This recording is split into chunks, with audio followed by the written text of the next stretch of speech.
nós, em nosso curso básico de vida cristã, estamos no livro 11, Epístolas Paulinas 3, capítulo 1, Efésios, a chamada da igreja. Tópico 1, Introdução à Epístola aos Efésios. Foi tratado os seguintes assuntos. Qual o tema da Epístola aos Efésios?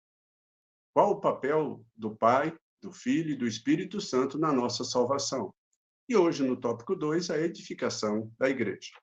Mas observe, no tópico 1, estudamos acerca das bênçãos espirituais que pertencem a todo crente. Paulo ora para que os olhos do coração dos crentes sejam abertos para compreenderem este privilégio em Cristo. Ele não está interessado, amados, em que os crentes tenham mais conhecimento intelectual sobre Cristo, mas que esta importante verdade penetre nos corações, afetando assim suas vidas diárias. Estes são os três aspectos da oração de Paulo, ao serem considerados no capítulo 1, versículo 18 e 19. Para que saibais, A, qual é a esperança do seu chamamento? B, qual a riqueza da glória da sua herança nos santos? Letra C, qual a suprema grandeza do seu poder para com os que cremos?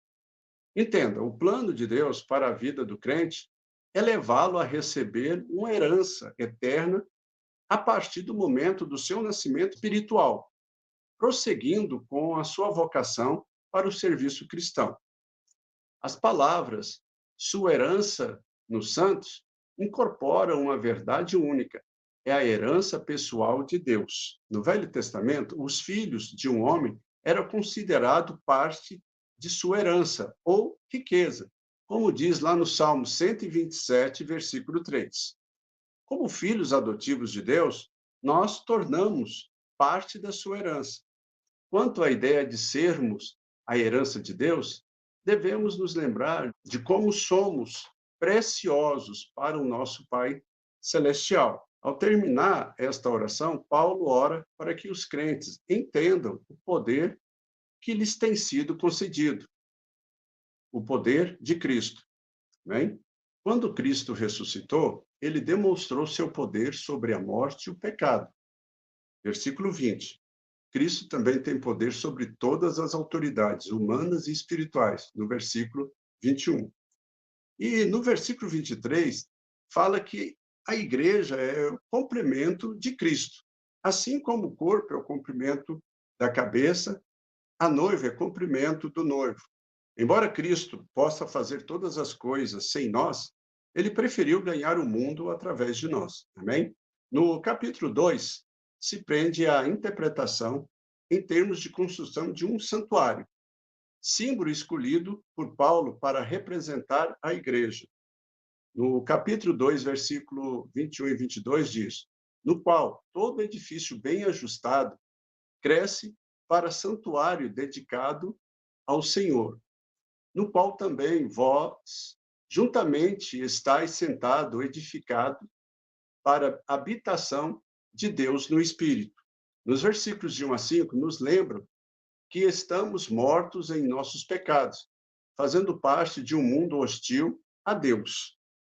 Então, por causa do seu amor, Deus nos deu vida e nos fez assentar nos lugares celestiais, como diz lá no versículo 6, a parte B do capítulo 2. Deus, mediante a sua graça, ofereceu-nos a posição, e nós aceitamos pela fé. Agora Deus nos renova e trabalha em nossa vida. Nossa justiça é obra dele e não nossa. A decisão inicial de nos integrarmos na casa espiritual foi voluntária, mas a construção desta casa é obra de Deus. Portanto, passamos a ser feitura dele. Capítulo 2, versículo 8 e versículo 10, a parte A. Porque pela graça sois salvos, mediante a fé. E isso não vem de vós, é dom de Deus.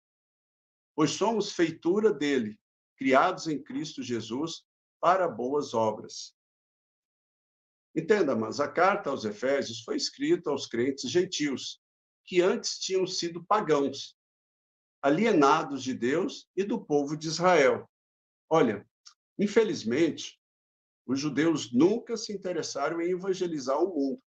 Essa era a missão que Deus havia dado para eles, mas eles desprezaram. Inclusive, houve entre eles e os gentios certa hostilidade, e o povo de Israel guardava as Escrituras como revelação particular, dada somente aos judeus. Deus tivera sempre em mente uma igreja universal, a ser composta de membros de todas as tribos, nações e línguas. Assim, esse trecho de Efésios explica como foi que Deus reuniu judeus e gentios num só corpo espiritual. Para ensinar esta verdade, Deus utiliza a ilustração da divisão do templo por meio de uma cortina em átrio dos gentios e átrio dos judeus. Os gentios eram obrigados a ficarem no átrio externo, ao passo que os judeus tinham a liberdade de adorar a Deus na área interna, perto do santuário. Estas partes foram distanciadas pela parede de separação, como diz no versículo 14. Agora Deus traz os gentios e os integra num só corpo espiritual com os judeus. Capítulo 2, versículo 13. Ele faz isso por meio da morte sacrificial do seu próprio filho, pelo qual foi derrubada a parede de separação antes existente entre esses dois povos.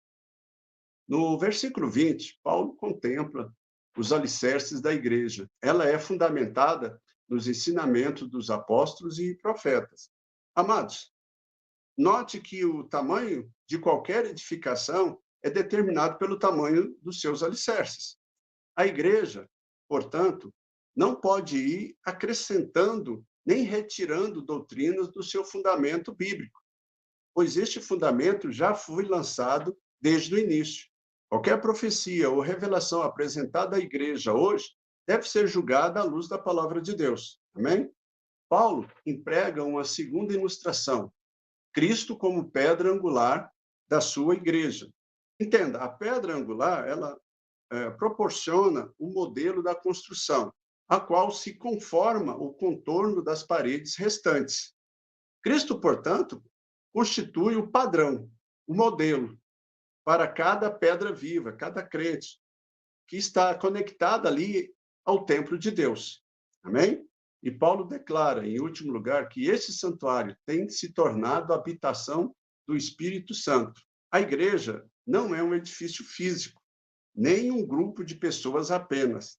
Ela é um corpo, um grupo de crentes em cuja vida habita o Espírito Santo de Deus. De Moisés ao tempo de Jesus, Deus desenvolveu o seu plano de salvação em torno de um povo. Os judeus que receberam as Escrituras foram escolhidos por Deus. Agora, a dispensação da graça tem outro plano.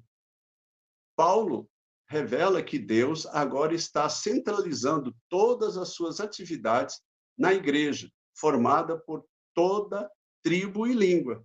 Amém? Em Efésios, no capítulo 3, do versículo 1 ao 9, os profetas do Antigo Testamento falaram da futura vinda do Messias, como servo, como rei. Nada disseram acerca do período da igreja entre os dois adventos do Messias. Paulo diz que a igreja é um mistério guardado na mente de Deus através dos séculos e revelado somente no momento oportuno. Entenda, o núcleo desse mistério é que os gentios são co-herdeiros com os judeus da herança e promessa de Jesus Cristo. Versículo 6. Compete, então, a Paulo desvendar agora o mistério oculto há tantos séculos. Embora se considerasse insignificante como ministro de Deus, a sua mensagem revelaria a milhões de gentios, através das gerações futuras, as insondáveis riquezas de Cristo. Dos versículos 10 ao 13, fala por que a igreja é tão importante para Deus. Observe, Paulo nos explica que, através da igreja, Deus manifesta o seu poder, não somente na terra, mas também perante todos os principados e potestades, nos lugares celestiais. Capítulo 3, versículo 10, amados. O fato de nós antigos inimigos de Deus, podermos nos aproximar dele com toda intimidade e confiança, mostra a todas as potestades espirituais a profunda sabedoria e graça de Deus. Versículo 12. Dos versículos 14 ao 21, Paulo se ajoelha diante de Deus e intercede mais uma vez por essa igreja universal. Versículo 14. E para nós encerrarmos, amados, essa aula de hoje, ele ora para que ela possa ser arraigada e alicerçada em amor e compreender a largura e o comprimento e a altura e a profundidade do amor de Cristo. Versículos 17 e 18. Amados, embora a oração de Paulo pede que Deus aumente a compreensão dos crentes com relação à sua redenção e ao poder espiritual operante neles, o propósito da igreja é declarar que Deus seja glorificado por meio dela. Amém? Na próxima aula, capítulo 2, Efésios, a conduta da igreja. Tópico 1, andar em cooperação e santificação.